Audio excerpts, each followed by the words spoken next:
அலைக்கும். Welcome to நிசா சமையல் vlog. இந்த வீடியோவில் பருப்படை தோசை ஹோட்டல் ஸ்டைலில் பர்ஃபெக்டாக எப்படி செய்ய போகிறோன்னு பார்க்க போகிறோம். வாங்க பார்க்கலாம். இதில் இந்த மெஷர்மெண்ட் கப்பே எடுத்திருக்கேன்.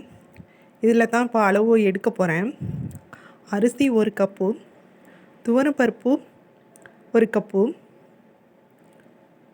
கடலைப்பருப்பு 2 டீஸ்பூன் போட்டு 2 மணி நேரத்துக்கு முன்னாடியே இதை ஊற வச்சுக்கணும்.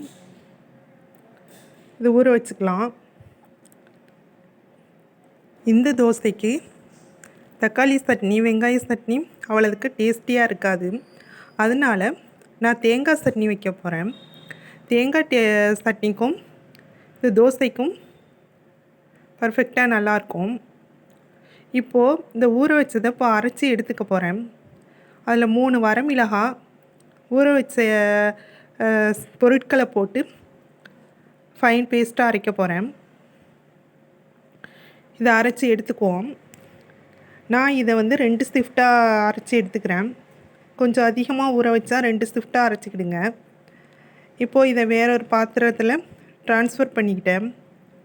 அதுக்குள்ளே 5 வெங்காயம், மல்லி, கருவேப்பிலை இதெல்லாம் பொடியாக நைஸாக அரிஞ்சு ரெடி பண்ணி வச்சுக்கணும். தனியாக வச்சுருக்கேன். என்னோடய வீடியோ பிடிச்சிருந்தா சப்ஸ்கிரைப் பண்ணுங்கள். இப்போது இது கெட்டியாக இருக்கும் மாவு.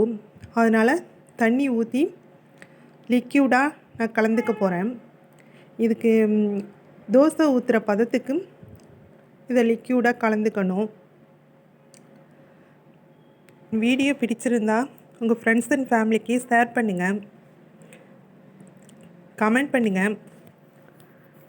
என் ரெசிபி பிடிச்சிருக்கா என்னான்னு. இப்போது இந்த வெங்காயம், மல்லி, கருவேப்பிலை எல்லாத்தையும் அதோட ஆட் பண்ண போகிறேன். இது எல்லாத்தையும் அதோட கலந்து பிறகு அந்த மாவு கொஞ்சம் லிக்யூடாக ரொம்ப கெட்டியாகிடும்.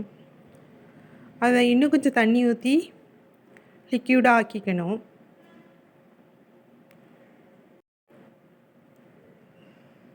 இப்போது இதோட மசாலா தூளை ஆட் பண்ண போகிறேன். அந்த தூள் என்னென்ன போட்டிருக்கேன்னு சொல்லிவிட்டு நான் ஸ்க்ரீனில் கொடுக்குறேன், பார்த்துக்கிடுங்க.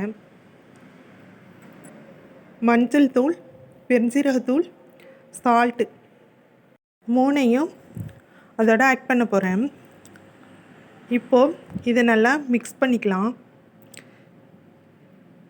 மிக்ஸ் பண்ணிக்கிட்டு தோசை ஆக்க வேண்டியதான். நான் குக்கிங் டிப்ஸ் போட்டிருக்கேன், உங்களுக்கு கண்டிப்பாக யூஸ்ஃபுல்லாக இருக்கும். அதனால் சப்ஸ்கிரைப் பண்ணி வச்சுக்கிடுங்க. பெல்லுங்கிறதையும் ஆன் பண்ணி வச்சுக்கிடுங்க. அப்போ தான் நான் போடுற வீடியோ எல்லாம் நோட்டிஃபிகேஷனில் காட்டும். உங்கள் ஃப்ரெண்ட்ஸ் அண்ட் ஃபேமிலிக்கு ஷேர் பண்ணுங்கள். இப்போது சட்னிக்கு வெங்காயம், 3 பச்சை மிளகா, அதோட சின்ன இஞ்சி துண்டு எல்லாம் போட்டு சால்ட்டு போட்டு இப்போ சட்னி ரெடி பண்ண போகிறேன். இதை ஃபைன் பேஸ்ட்டாக அரைச்சி வச்சுக்க போகிறேன். இதை அரைச்சி வச்சுக்கிட்டு ஒரு தாளிப்பு கொடுக்க போகிறேன். சட்னிக்கு கடுகு நல்லா வெடிக்க விடணும். அதனால் இந்த எண்ணெய் நல்லா ஹீட் வந்த பிறகு கடுகு போட்டு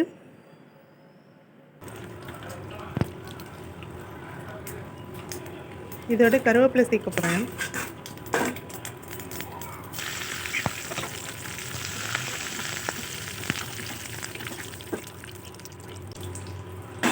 இப்போது சட்னியில் அதை மிக்ஸ் பண்ண போகிறேன். மிக்ஸ் பண்ணியாச்சு. இப்போது பருப்படை தோசைக்கு சட்னி ரெடி ஆயிடுச்சு. இப்போது தோசை வார்க்க போகிறேன். இந்த தோசையை நான் ஊற்றுற ஸ்டைல்லையே ஊற்றுங்க. இந்த தோசையை இப்படி தான் ஊற்றணும். இது வேகிறதுக்கு கொஞ்சம் நேரம் ஆகும். இது நெய், எண்ணெய் அவங்கவுங்களுக்கு என்ன பிடிச்சதோ அதை இதில் ஊற்றி டேஸ்டியாக சாப்பிடலாம். இந்த எண்ணெய் நெய் ஊற்றுறதுனால இன்னும் டேஸ்டியாக இருக்கும். ஒரே இட்லி தோசைன்னு டெய்லி அதை சாப்பிட்றதுக்கு பதிலாக மாற்றாக இதுமாரி செஞ்சு சாப்பிடலாம். இந்த பருப்படை தோசை செய்கிறதும் ரொம்ப ஈஸி தான். ஒரு முறை செஞ்சு சாப்பிட்டு பாருங்கள். சாப்பிட்டுட்டு எப்படி இருந்துச்சுன்னு கமெண்டில் சொல்லுங்கள். இப்போது சூப்பரான ஹோட்டல் ஸ்டைல் பருப்படை தோசை ரெடி ஆயிடுச்சு. நாங்கள் சாப்பிட்டோம். தோசைக்கும் தேங்காய் சட்னிக்கும் செம்ம டேஸ்டியாக இருந்துச்சு. என் சேனல் பிடிச்சிருந்தா சப்ஸ்கிரைப் பண்ணுங்கள், ஷேர் பண்ணுங்கள், ஃப்ரெண்ட்ஸ் அண்ட் ஃபேமிலிக்கு ஷேர் பண்ணுங்கள்.